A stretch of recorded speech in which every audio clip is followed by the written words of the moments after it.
Joining us live from Istanbul is Professor Soli Ozel of Istanbul Bilgi University. Welcome to the show. Is it perceived as ironic in Turkey that Greek banks are now making money from Turkey, given the history between the two countries? Well, I guess you can call it ironic, but I think it was expected, and the Turkish banking system withstood the financial crisis very well, partially because we paid our dues back in 2001, and the system was not contaminated. And I guess if there were any doubts in Greece when the Finansbank was bought, all those doubts must have been dissipated. Now, the Premier, your Turkish Premier, has gone to Greece with 10 cabinet ministers. This isn't a symbolic visit, is it? Just how much is he hoping to achieve? This is not really a symbolic visit. This is the third of its kind, if you will, because before that the Turkish ministers had met their counterparts in Iraq and in Syria and hold this so-called strategic high council meetings, and the same is going on with Greece, which shows where we've come since 1996, when the two countries came close to having a war over islets. I do really expect some positive things to come out of this meeting.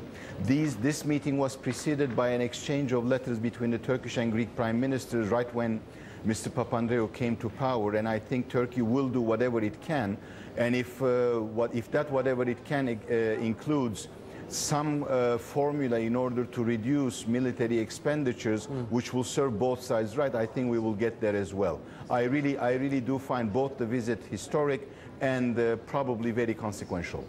Well, I think we've already got some consequences, positive consequences from it. We can hear now from the Turkish Minister for EU Affairs on cooperation with Greece. Let's hear what he had to say. The fact that we signed the bilateral agreement to prevent double taxation already started paying off. Greek banks, among whose shareholders is also the national church, coming into Turkey and purchasing banks, I think is a historical breakthrough. Now, it's quite a shocking statistic for many that Greece is the EU's biggest spender on defence as a share of the economy.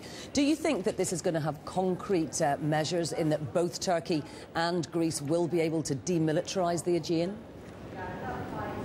Well, quite frankly, I mean, I've spent quite a bit of efforts on understanding the Aegean problems. They are real, but they are not really as real as leading to war, in my judgment. The true crux of the matter between the two countries that blocks everything else is the Cyprus conflict. But on the Aegean, all these dogfights that we know happen all the time is a function of a political problem anyway, and therefore if we can find diplomatic ways of alleviating the circumstances there will not be any need to prove your case by showing your military colors. And my sense is the Turkish government is deeply interested in reducing tensions and taking steps towards demilitarization. And under the existing circumstances, Greece can ill afford to continue spending as much money on military expenditures anyway. So we have propitious circumstances. And if the European Union could ever get its act together and get the Cyprus question out of the way, or at least start moving on in that direction, I think the relations between Greece and Turkey will be of a kind that nobody would have believed earlier, and it would be an exemplary one. Professor Ozel, thank you so much for your insights today.